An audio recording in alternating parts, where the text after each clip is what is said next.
The reading today is 2 Kings 5, 1 to 14 from the New Revised Standard Version, updated edition.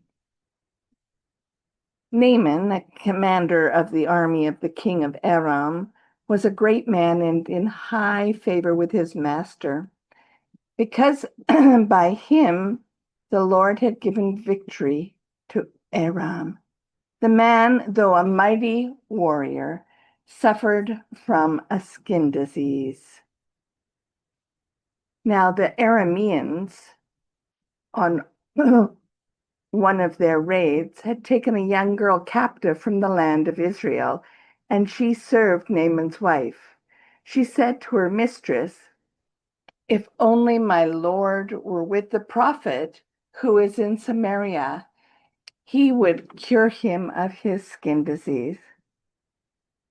So Naaman went in and told his lord just what the girl from the land of Israel had said. And the king of Aram said, "Go then, and I will send along a letter to the king of Israel." He went, taking with him 10 talents of silver, 6,000 shekels of gold, and 10 sets of garments. He brought the letter to the king of Israel, which read, "When this letter reaches you, know that I have sent you my servant Naaman, that you may cure him of his skin disease." When the king of Israel read the letter, he tore his clothes and said, "Am I God to give death or life, that this man sends word to me to cure a man of skin disease? Just look and see how he is trying to pick a quarrel with me."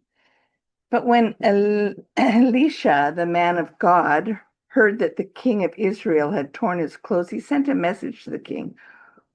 "Why have you torn your clothes? Let him come to me, that he may learn that there is a prophet in Israel." So Naaman came with his horses and chariots and halted at the entrance of Elisha's house. Elisha sent a messenger to him, saying, "Go wash in the Jordan 7 times, and your flesh shall be restored, and you shall be clean."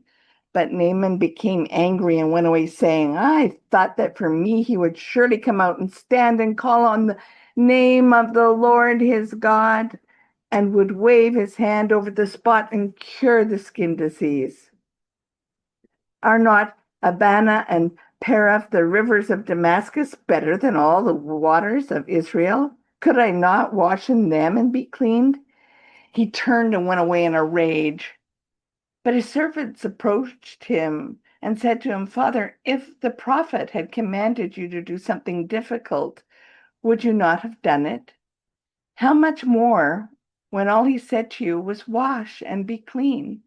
So he went down and immersed himself 7 times in the Jordan, according to the word of the man of God. His flesh was restored like the flesh of a young boy, and he was clean. This story we heard today, the story of Naaman and wanting to be cleansed and getting help from an entirely different nation, and not the king, but a man of faith, a prophet of God. This must have seemed very odd to him, that you would get help in this unexpected way, that you would get help from a person of faith as opposed to from the king, which he was used to. He was used to kings being the most powerful, the ones that you go to whenever you need anything. And yet, the king could do nothing. And he was afraid that the other king who had sent along the money with Naaman and the gifts would think that he was avoiding healing Naaman and would start a war with Israel. So he tore his garments. And people heard of that. And that seemed very odd. Why would the king do that? And then Elisha sent word, "Send him to me. I can do this." And so a prophet of modest means in Israel agreed to try and heal a man. He didn't know him, and he didn't know what the issue was, but he told him to go and wash in the river, which he did, which was amazing in and of itself, that ultimately, on the advice of his servants, he went and washed, even though he thought it would be some big miracle, some miraculous thing that would happen. But it wasn't. It was something as simple as washing in the Jordan. And this had much more to do with faith than it did healing so much.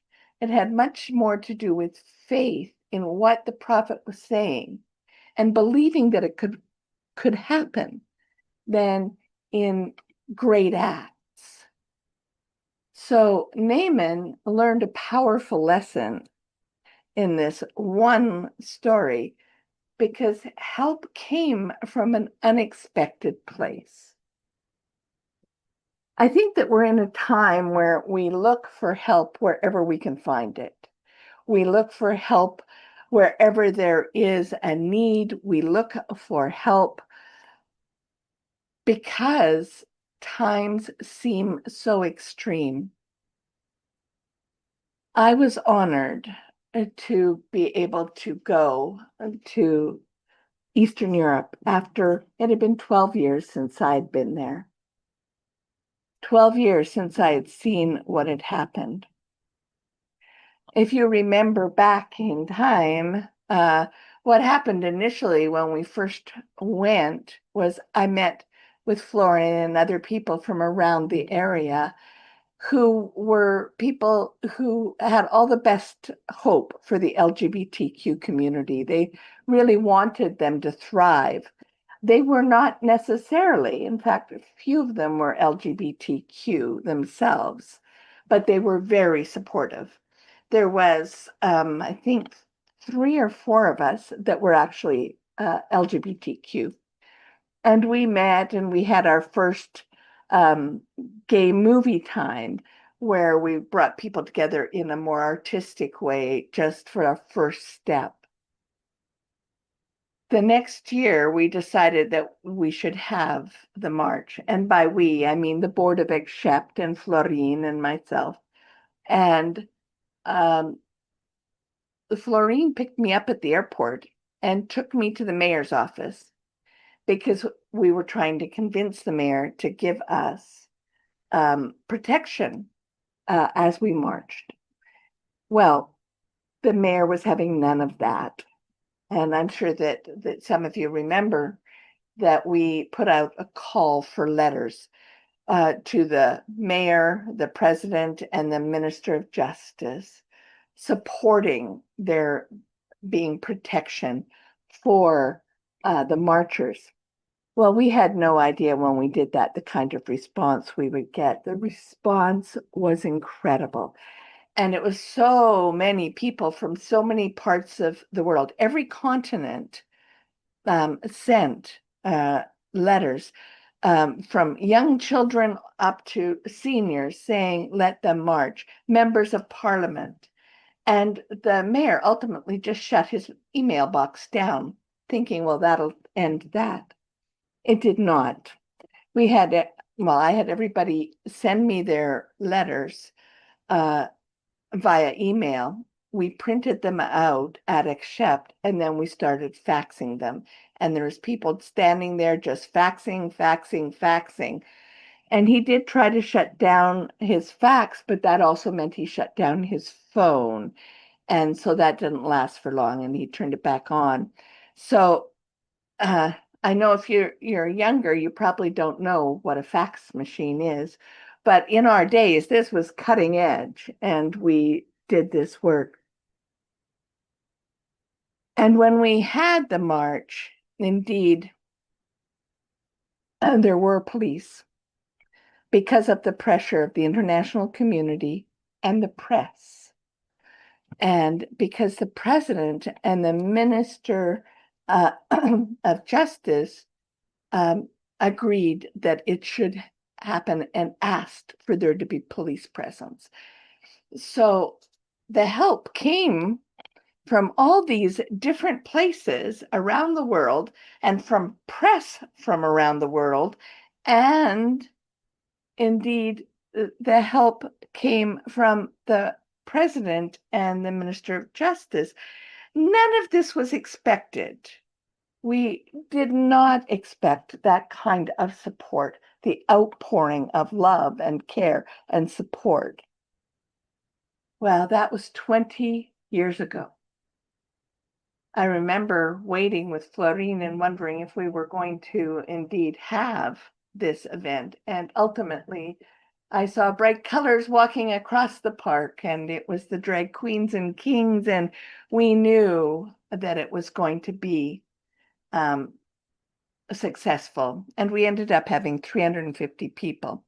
We also had, we brought masks for those people who couldn't march because they were afraid of losing their job, losing their homes.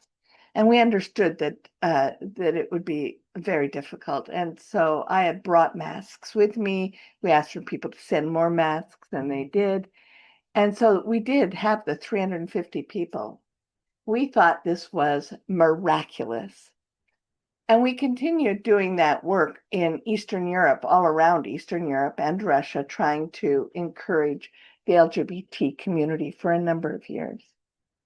And always help came from unexpected places, much like Naaman and the prophet. We also, this on the 20th anniversary, again, help came from an unexpected place. Florine had been trying to get me over, and the Canadian Embassy agreed to fund the work we would do there and to fund me coming over and traveling with them if I would do a workshop with them, which I did. And it was such a different experience because of the gift of the Canadian Embassy in Bucharest and because it was 20 years later.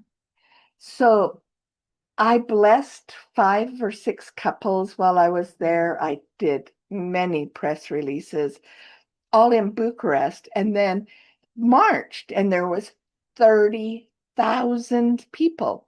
That's a lot more than 350. So 30,000 at the 20-year mark. At the end, they had speakers. And when I got up, I was introduced, and when I got up to speak, people were over the top, gracious and clapping and yelling, and apparently they had heard of me. Now, that was unexpected for me. It turns out I had young people come up and say they had my picture on their fridge. Now, that's weird. I didn't think that that was the kind of thing that we were ever doing, but I think it was because it was an alternate word of faith. It wasn't what they expected to hear coming from a priest or a minister or a bishop. They were expecting condemnation because that's all they ever knew. But instead, they were told that they were perfect the way they were loved as they were, and that they were children of God, and not to let anybody take their preciousness away from them, not to let people take away what God had gifted them, and to know that they were indeed loved. This was a message of hope, and still a message of hope after all these years. That's one thing that MCC has always offered, is a place of hope, a place of possibility, a place of caring.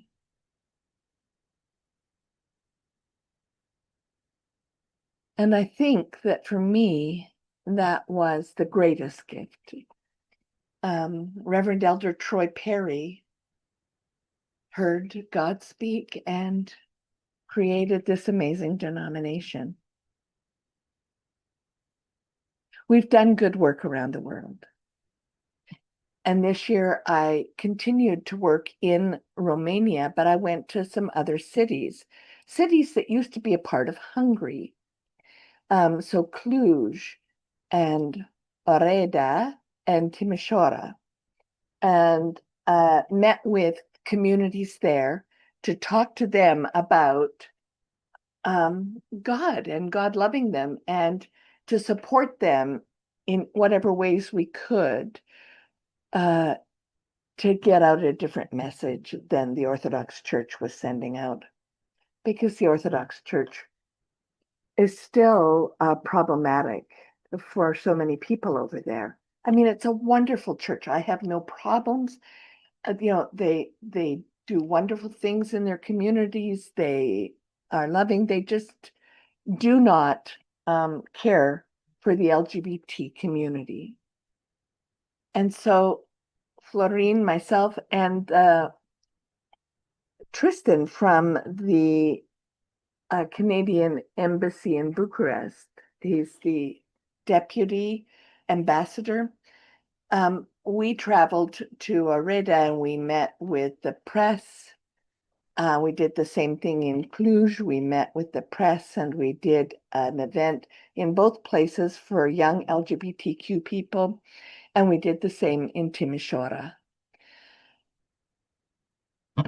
We are still making a difference in the world. And it's so wonderful to be able to talk to them about what's going on. And so I did talk to them about New Creation MCC, because now I'm a part of worshiping with you and I love it. And, sometimes we find help for things like having a virtual church in unexpected places. So where else can we find help that's unexpected? Well, there's those days when you drive through a coffee place and somebody has paid it forward. There's also, with friends and with family who show up and love you even when you don't feel very lovable. There's a community around us, wherever we live, that is there to support us in unexpected ways. I think that's what this story is about. It's interesting to me that, as we know, John later on baptized Jesus in the Jordan and baptized all the people that were following him at that point in the Jordan, so they too would become clean, just in a different way.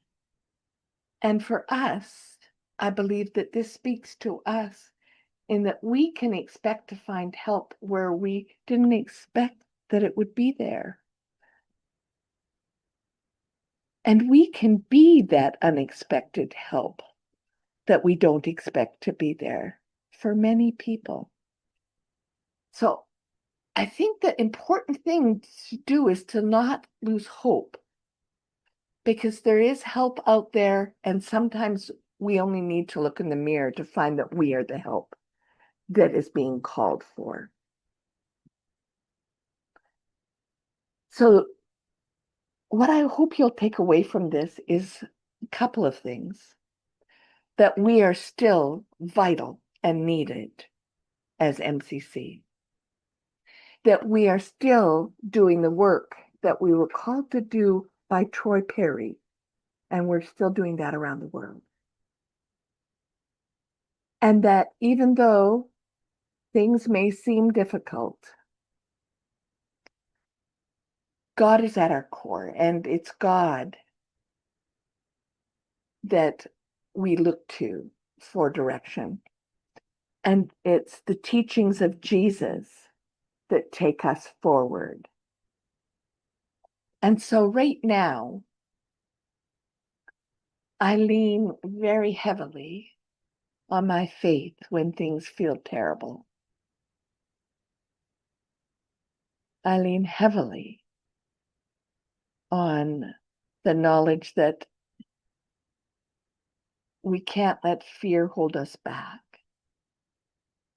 that we need to always walk through the fear.